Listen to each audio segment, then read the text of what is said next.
क्वाथ के बारे में। तो फल त्रिकादि क्वाथ का अगर रेफरेंस देखेंगे तो चरक चिकित्सा 6 दैट इज प्रमेय रोगाधिकार में है, और चरक चिकित्सा 6/40 का जो श्लोक है वो फल त्रिकादि क्वाथ के बारे में बताता है।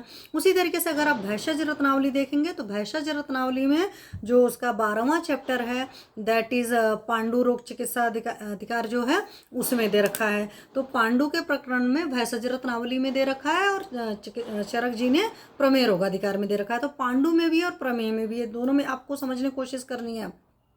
पांडु के केस में जो आप मॉडर्न से समझते हो वो ये समझते हो कि ब्लड कम हो जाता है, एनीमिक हो जाता है, लेकिन आयुर्वेद के हिसाब से पांडु बहुत बड़ा है, सिर्फ एनीमिया नहीं, एनीमिया उसका अंदर एक पार्ट आता है।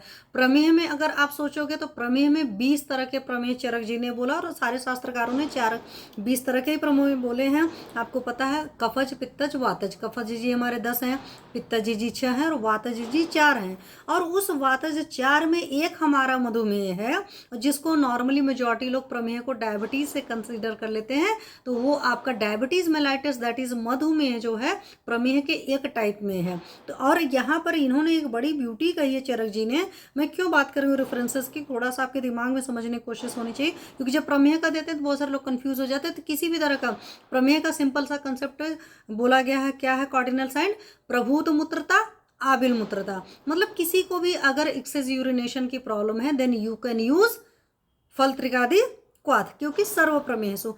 आविल मूत्रता मतलब अगर आपकी यूरिन गंदी सी आती है, किसी में किसी लोग की कुछ ज़्यादा टर्बिड होती है, किसी लोग की कम टर्बिड होती है, मतलब यूरिन की जैसी कंसिस्टेंसी होनी चाहिए, जैसी स्पेसिफिक ग्रेविटी भी अगर आपको लग रहा है, अपने मॉडर्न पॉइंट ऑफ व्यू से आप टेस्ट कराते हो तो उसमें लग रहा है कि आ रहा है स्पेसिफिक ग्रेविटी बड़ी आ रही, कहीं एल्ब्यूमिन आ रहा है, कहीं कुछ आ रहा है, तो क्योंकि सर्व प्रमेय है सो वर्ड एकदम क्रिस्टल क्लियर लिखा हुआ है चरक जी ने, तो इस वजह से आप बहुत अच्छे से फल त्रिकादि क्वाथ को सारे यूरिनरी प्रॉब्लम्स में यूज कर सकते हो। प्रभूत मूत्रता आविल मूत्रता, प्रभूत मूत्रता सिर्फ प्रमेह में ही नहीं पाई जाती है, जितने भी अग्निमांद के विकार होते हैं मैंने आज उन सारे लोगों में देखा हुआ लगभग। और ये भी नहीं है कि 50 के बाद जो प्रोस्टेटोमीगली वाले केसेस में भी आपको पता है कि फ्रिक्वेंट यूरिनेशन होती है, नाइट में यूरिनेशन होती है, 50 के बाद उनको लोगों को प्रॉब्लम होती है। लेकिन मैंने कम एज के बच्चों में भी, 25-30 साल के बच्चों में भी देखा है कि एक्सेस यूरिनेशन होता है, और किसी के अंदर भी अग्निमांद रहेगा, लो डाइजेस्टिफायर रहेगा,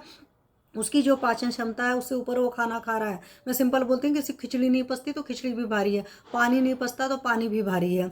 और पानी के ऊपर मैंने प्रॉपरली सेशन ले कर रखा हुआ है कि कहाँ कम पानी पीना चाहिए, और प्रमेय में एकदम क्रिस्टल क्लियर हमारे शास्त्रकारों ने कहा कर प्रमेय है, जुकाम है, बहुत सारी इस तरह की बीमारियां हैं जहाँ पर आपको कम पानी पीना होता है। ये नहीं कि उठा करके पूरा पूरा जग हटकने लगते हो, या मॉडर्न का पैरामीटर आपके दिमाग में याद रहता है कि हर बॉडी 20 kg पर बॉडी वेट के हिसाब से 1 लीटर वाटर चाहिए, तो 50 मतलब अगर है 100 किलो का है तो 5 लीटर ये पियेंगे, एक्सेस 1 लीटर पियेंगे। तो जो आप एक्सेस वाटर इंटेक करते हो उसकी वजह से अग्निमांद और जनरेट होता है, और इसलिए आपकी प्रॉब्लम कभी भी सॉल्व नहीं हो पाती है।